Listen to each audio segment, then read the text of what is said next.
Welcome. In this video we'll explore file handling in C++. File handling is an essential skill for any programmer, allowing you to store and retrieve data permanently on your computer. Unlike working with standard input and output, file handling lets you interact with files stored on disk, making your programs more powerful and flexible. We'll start by understanding the basics and then move step by step through the process of reading from and writing to files using C++ streams. By the end, you'll be able to manage files confidently in your C++ projects.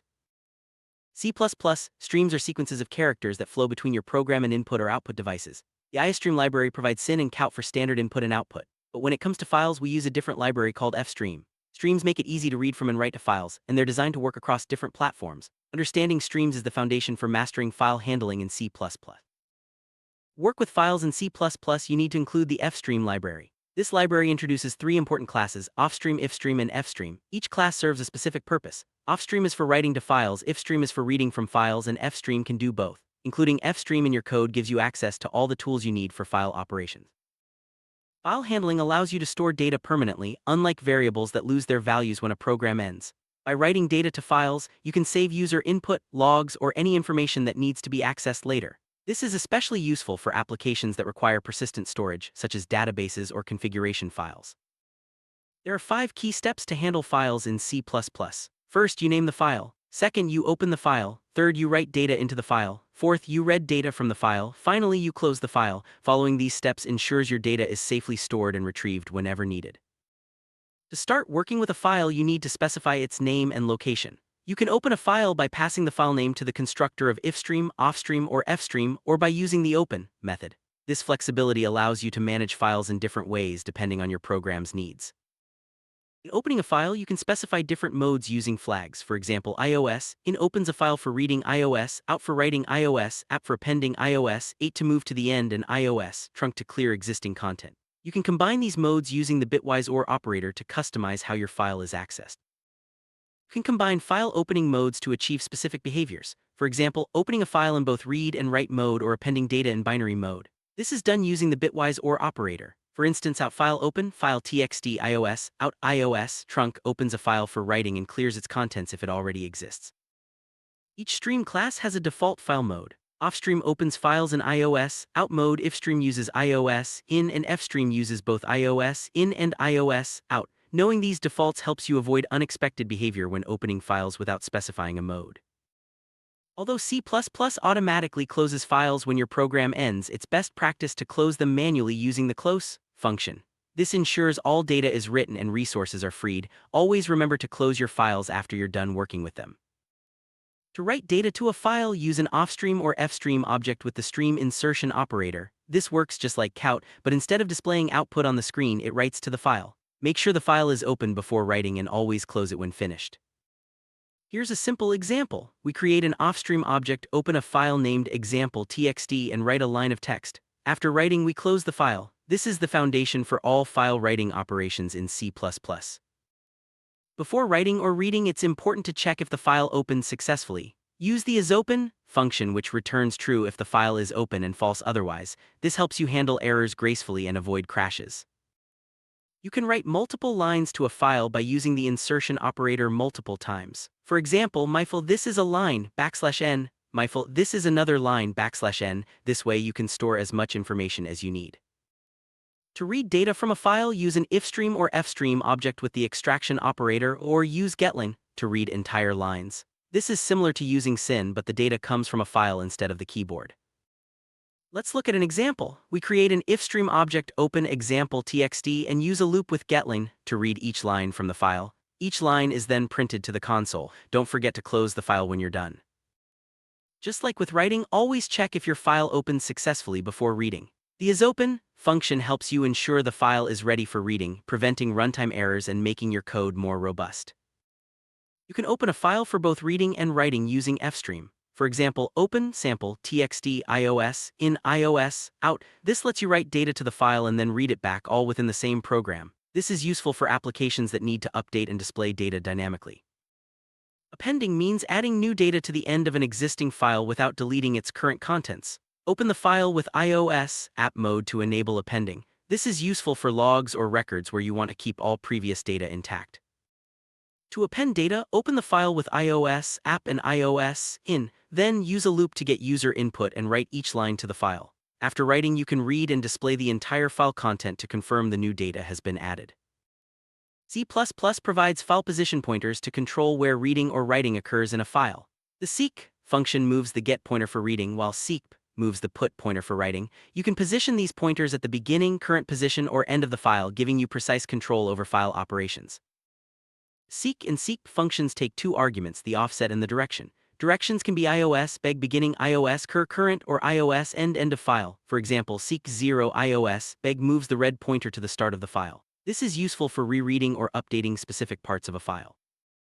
Stream in C++ is a flow of data, either input or output.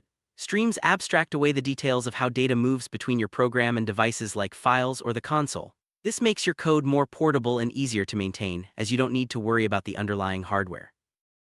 C++ stream classes are organized in a hierarchy. At the top is the IOs class, which provides basic input-output functionality. IStream and OStream inherit from IOs, and specialized classes like IFstream, OFstream, and FStream inherit from these. This hierarchy allows for code reuse and specialization, making file handling efficient and flexible. The IStream class is used for input operations. It provides functions like get, getLine, read, and ignore, which help you read characters, lines, or blocks of data from input sources like the keyboard or files. Syn is a common example of an IStream object.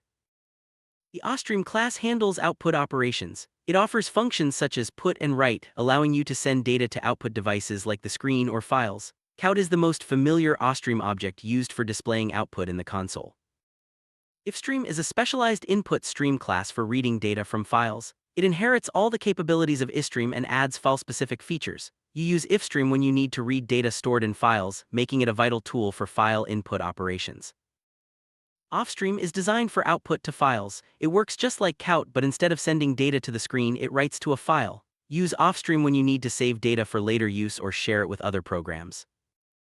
FStream combines the features of both IFstream and OFstream. It can read from and write to files, making it ideal for applications that need to update files or process data in multiple steps. With FStream, you have full control over file input and output.